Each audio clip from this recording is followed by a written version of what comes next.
and these are the columns I want to include in the column store index. Now I run this, I get an error. Oh, okay. It says that, sorry, database is different, but still I'll get an error because this is supported only in Enterprise and Developer Edition. Enterprise Edition is the highest edition of SQL Server, any SQL Server, and also 2012 basically. Developer Edition is nothing but a replica of Enterprise Edition, and is given for developers for free, only for development purpose, not for any commercial purpose basically. Alright, this is an express install, so it doesn't give us the future basically. So that is what that error is, but that is it. It's a straightforward syntax actually. Now how do I drop an index? The same as that, drop index. Alter index, you can disable it by doing this, and you can rebuild. After disabling, how do you enable it? It is called rebuilding an index. So you give a command called rebuild actually. Okay. Now, if I can go back to the slide, I've written the next point as restrictions. What does that mean? Once you create a column store index, you cannot insert or update in that table. Now, you will assume that it is a very, very big disadvantage. What is the point of having this index? What is the point of having a table if I cannot insert or update? The point here is this is very useful for data warehouse operations. Or there are applications which take advantage of the fact that a report database need not be the main database. You will have the main database, the application database, which is connected to the application, and all inserts, updates, creation of users, everything that you have in an application happens in the main database. You set up a replication server, right, or a mirroring database, and you make sure that at real time that DB gets copied to that other DB, and the second DB will be a read-only database used only for the purposes of reporting, etc. Every application has a lot of trick which is applied across many enterprise applications. That is one feature. Another is your data warehouses, where you really don't need to run an insert update on a daily basis. Most of the times they don't do it basically. And there are databases which only have nightly updates. So when the night is over, they update a database basically. Okay. During such time, you can disable that index using that syntax we saw, insert the data or update the data, then re-enable it. Okay. So this is a very common point which is done across enterprise applications, and there are some data types which are not supported by column store index, which are again the big data types like a binary, var binary, with a precision higher datetime offset, precision higher decimal and numeric, okay, and the hierarchy, image, SQL variant, text, and varchar of max, timestamp, unique identifier. These data types are supported in a not supported in a column store index. It will look like a big list to you, but in reality you won't need these for a column store index, and it is a very important feature. So if you have a need for it, you can go ahead and use column store index from 2012 onwards, especially on data warehouse applications and reporting databases, etc. Any questions on this? Okay, before we go further, I have a question for you. Can you have a clustered column store index?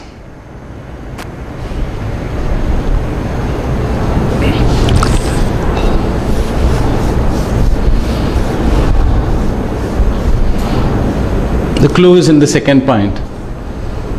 Row-based storage. What does that mean? See, actual data gets stored in a row basis in SQL Server. It's not in column based yet actually. So what is a clustered index? What does a clustered index do normally? Not in a column store index, but normal clustered index. The data will be stored right next to the clustered index. That is what a clustered index does. You reach the clustered index, you have reached the data. So what does it mean? The clustered index needs to be doing it on a row-based storage. So obviously a column store index cannot have a clustered index because it cannot store data based on column as yet actually in SQL Server. So that is another restriction. You cannot have a clustered index on a column stored index. Is it clear now why you cannot have a clustered index on a column stored index? All right. Now it gets interesting. We'll see some string functions, some built-in functions which are available. There are already 23 string functions available up to 2008 R2. 2012 introduces 2 more actually, that is concat and format. Very quickly we'll see these with examples, will be much easier and faster.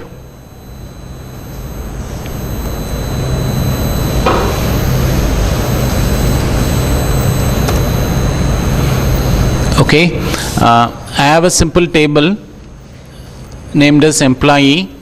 Can everyone see, or should I sit down? Sit down. But that one, okay. Better now? Okay. You can see the whiteboard now clearly, right? Okay. So this is a temp table that I am creating, create table employee. First name, I am running this. The last bracket is missing. Okay. The table is created. Then I am inserting 2 values into this. One is Satyan and I am giving the middle name as null. And there is another row which has all the 3. So I am inserting these values. Then I do the normal select that we do normally for string concatenation. So what we write is first name plus space plus middle name plus space plus last name as emp name from employee. You can see that the first row has returned as null actually, the result. The reason being that we had the middle name as null and null plus anything is null. So this is a programming mistake because I should have handled is null of in each of these actually. But instead of that use concat which is used here, it will automatically handle null. You can see the difference, right? I am not handling is null separately, right, or explicitly, but still it is handled because I am using a concat. All right, I'll drop this so that it's ready for next run. Then we have something called format. Now, what is format? What does it do? Most of us have issues in daytime formatting, especially with SQL Server. One of the biggest gripes with programmers were SQL Server doesn't support as many formatting, as many options as my .NET framework does actually. But today with SQL Server 2012 release, it supports every culture, everything, every formatting, same as in your .NET environment. So everything that is available in .NET framework is available today indirectly in SQL Server. And the syntax for is format, value, format, and the culture, which is a optional argument actually. Now, those of us who are using a tool like ReSharper or FXCorp, etc., you know that you get a warning when you leave the culture info out. Do you know why? Because sometimes in US we use MMDD. Right. Right. Exactly. The Americans use it as month, date, year format, MMDDYYY. Whereas the British use it as DDMMYYY. One of the reasons why India is still using DDMM because it was English influence again actually, right? So how do you differentiate between these two? 2/3/2013, what does that mean? What should be the date? Depending on whom you ask, right? Whether it's February 3rd or March 2nd. Now, if your application has this problem, it's a nightmare actually, right? So that is the reason all these static code analyzing tools give you a warning that please use culture info. Do not leave it for me to handle it actually, right? So the same features are available today with SQL Server today. You can see here, I have set a variable date of birth, date time equal to 3/2/2013, and I am selecting it in 3 different formats.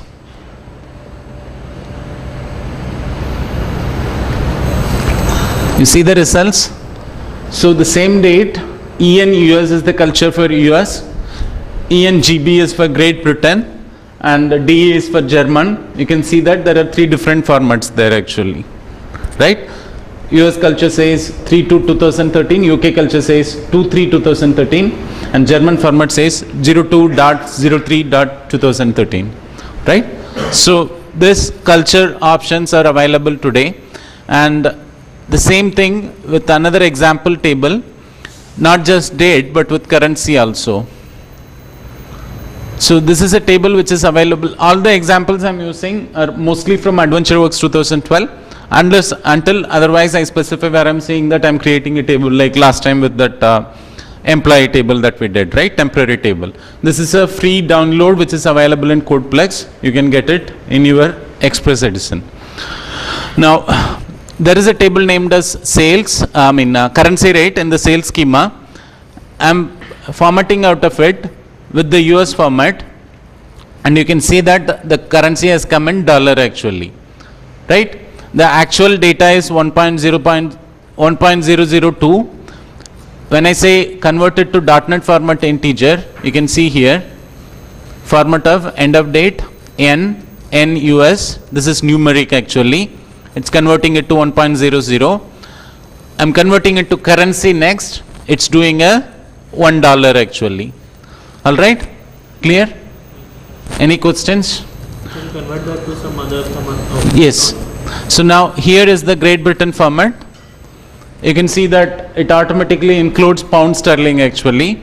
It was doing dollar just before with the same table, same data actually. And I run it with Germany. What is the currency for Germany? Euro. You can see that it's showing me euro. So all this culture info, formatting, all these are available today with SQL Server. Very interesting and very good. You can take advantage of that. We'll move on. Datetime functions, which is again very interesting. Most of us use datetime functions and we struggle most of the times. When do I use 101? When do I use 103? What happens when I use 101? What happens when I use 103? The simple solution is run multiple examples, find out what works basically, then use it basically. Here is an example. Now we have more functions available. There is something called the end of month function, and all the other things are same. You can get a date time from parts. What does it mean? I give you a date, I give you a month, I give you a year. I'm asking you to convert it to a date time variable in SQL. How do you do it? You'll write convert of date time and then you will say, pick it and convert it to year, then plus, convert it to month, plus, convert it to day. That is where I was doing at least until before 2012. Today we have a better option. We'll see that again with some quick examples.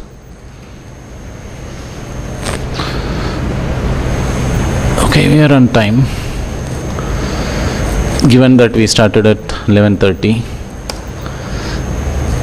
Okay, so here is a datetime function.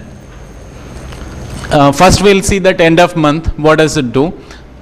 Simple, you're doing a payroll application or something and you need to find out what is the last day of a month, given month. The current dates, current months, what is the last day basically. All you need to do is declare your date variable, which is declared here, pay date as date time, pay date equal to 2/8/2012, and I am saying select EO month of pay date as last day of month.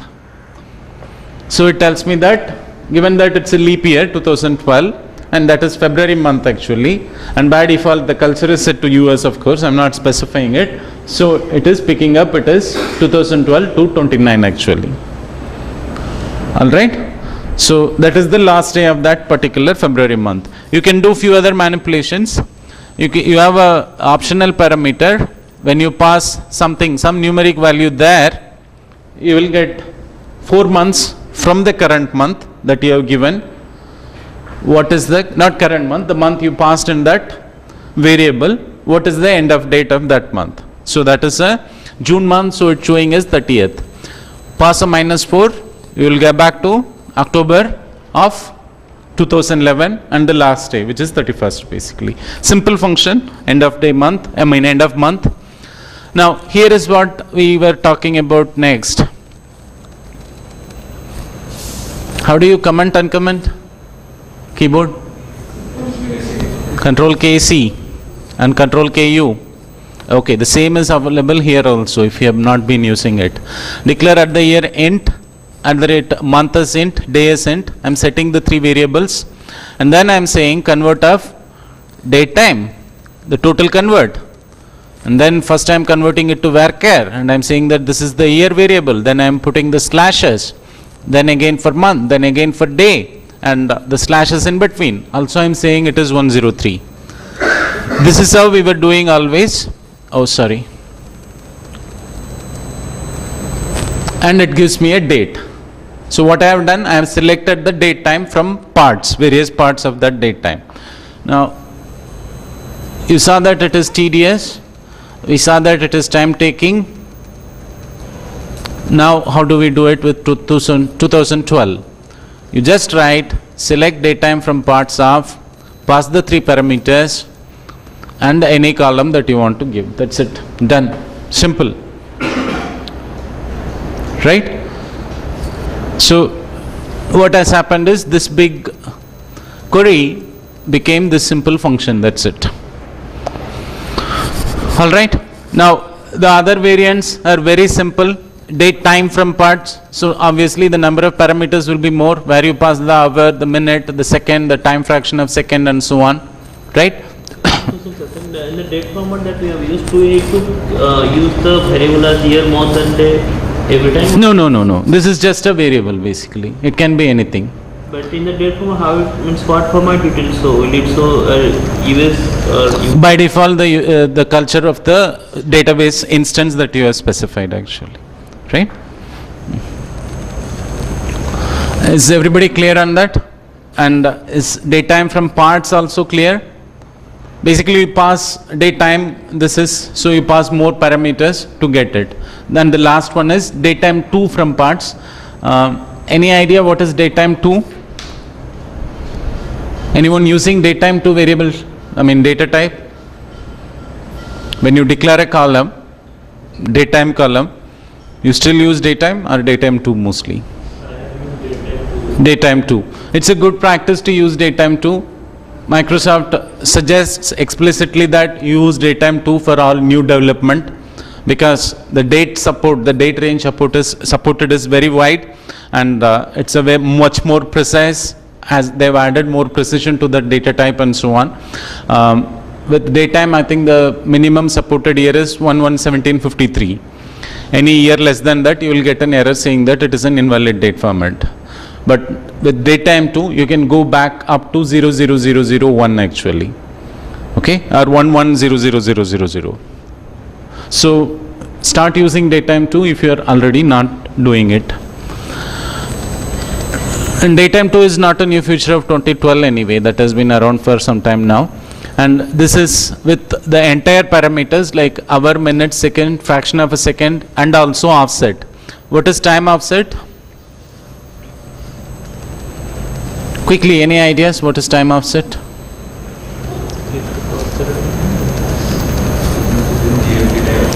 Based on the GMT time, what is the offset of that particular time zone actually, right? So now we are offset by 5.5 hours actually for the Indian time. So you can pass that also, hours after